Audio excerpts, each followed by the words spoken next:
Assalamualaikum. Waalaikumsalam. Selamat pagi anak-anak. Pagi, Bu.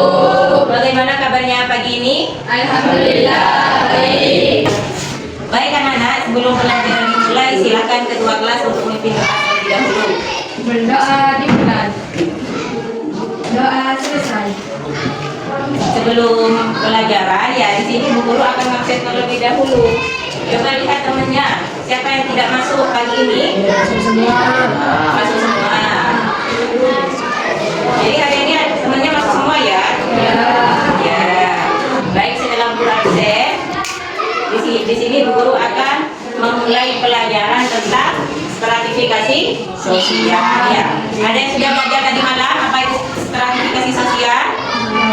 Tidak ada. Baik, di sini Bu Guru akan jelasin ya apa itu dari stratifikasi sosial. Sebelum Bu Guru jelasin apa itu yang namanya stratifikasi sosial, di sini Bu Guru akan menjelaskan tujuan dari pembelajaran pada pagi ini. Tujuan yang pertama adalah menjelaskan pengertian dari stratifikasi sosial dengan tepat.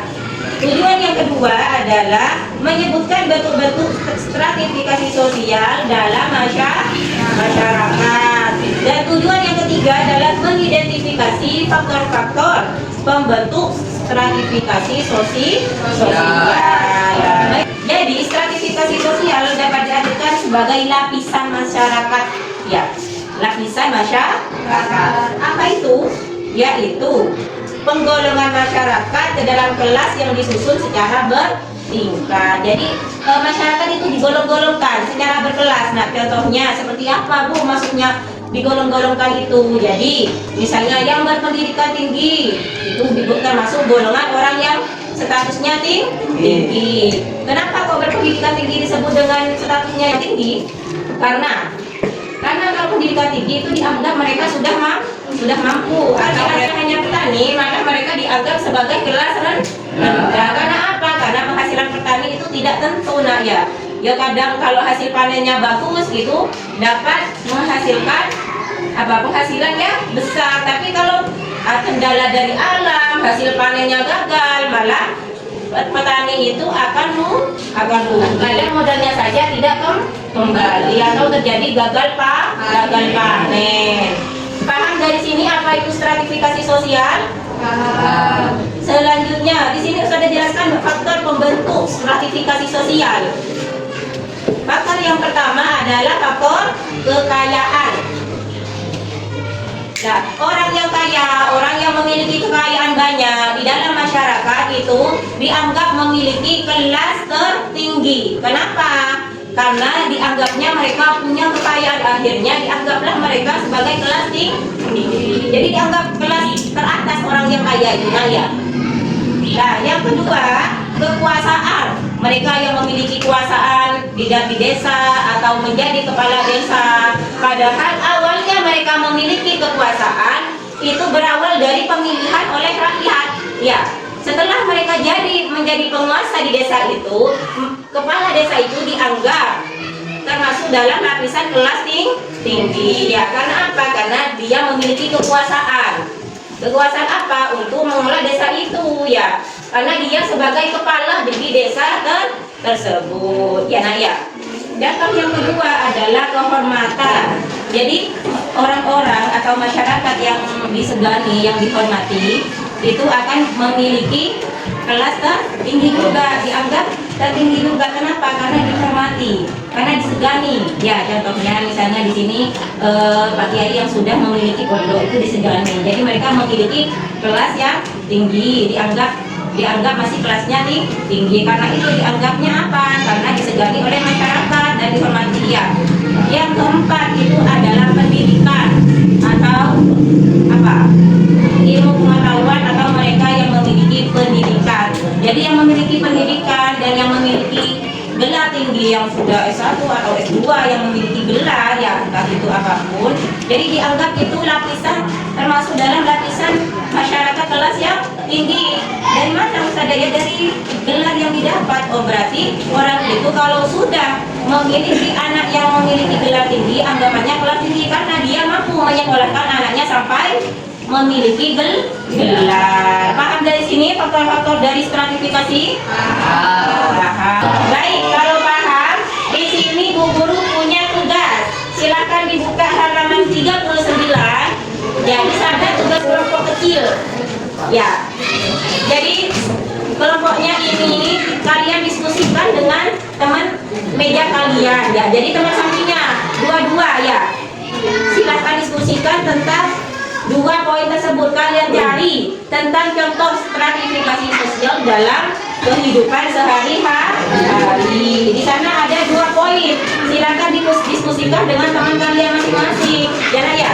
Paham dari sini?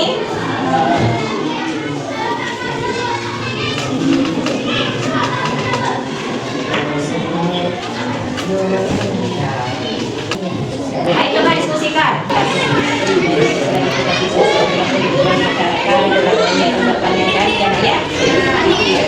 Ayo karena kalian sudah berdiskusi terkait tentang tugas kelompok, ya. Jadi siapa yang bisa menjelaskan? Dari beberapa kelompok perwakilan siapa yang bisa menjelaskan tentang poin yang pertama, yaitu contoh aktivitas masyarakat yang berkaitan dengan stratifikasi sosial. Ayo siapa yang bisa? Ya Bu. Ya, silahkan Mas Diko. Coba berdiri dibaca. Contohnya, pemilihan kepala desa biasanya dipilih dari warga yang dianggap memiliki status sosial lebih tinggi, seperti orang yang berpendidikan atau memiliki pengaruh di masyarakat. Ya, itu sangat benar contohnya. Jadi yang disebutkan Mas Diko itu termasuk dari contoh apa aktivitas masyarakat yang berkaitan dengan stratifikasi sosial. Ya, karena pemilihan desa, dari pemilihan desa nanti desa yang terpilih itu juga memiliki apa lapisan tertinggi karena mereka memiliki kekuasaan. Ya nak, paham dari sini? Selanjutnya poin tugas kelompok yang kedua itu bagaimana individu dapat melakukan perpindahan kelas sosial dalam sistem kelas. Siapa? Ayo, kelompok berapa yang bisa menjelaskan ini? Saya Bu. Ya, silakan Mbak. Coba berdiri. Ayo didengarkan nak. Ada beberapa cara individu akan melakukan perpindahan kelas sosial ke atas naik kelas. Salah satu caranya mengenyam pendidikan tinggi dapat membuka peluang untuk pekerjaan yang memiliki gaji tinggi. Contoh, anak petani berhasil menjadi dokter. Ya, benar ya. Jadi itu adalah jawaban nomor 2 ya, itu juga benar itu Mbak ya. Cara yang dapat dilakukan untuk perpindahan kelas sosial, ya misalnya dari barusan contohnya dari Mbak Airin, dari orang tuanya itu petani karena anaknya sukses menjadi dokter, akhirnya diangkatlah kelas karena anaknya sukses menjadi dokter, ya. Jadi berpindah dari yang kelasnya rendah itu menjadi lapisan tertinggi, ya nak ya. Paham dari sini? Ada pertanyaan? Baik, kalau nggak ada pertanyaan di sini Bu Guru memberi kesimpulannya nak ya. Jadi stratifikasi sosial itu adalah lapisan masyarakat atau golongan kelas-kelas di dalam masyarakat ya. Ada beberapa faktor di sini dalam stratifikasi sosial. Yang pertama ada kekayaan, terus ada kekuasaan, yang ketiga ada kehormatan, dan yang ketiga itu adalah pendidikan. Ya. Kesimpulan Ustazah, mungkin ada yang belum paham? Ya, nggak ada. Baik, karena tidak ada yang ditanyakan, Bu Guru tutup dulu ya. Semoga pertemuan kali ini, pembelajaran kali ini terkait stratifikasi sosial bermanfaat untuk kita semua. Ya nak ya. Jangan lupa belajar di rumahnya ya. Sekian dari Bu Guru. Bu Guru akhiri. Wassalamualaikum warahmatullahi wabarakatuh. Waalaikumsalam.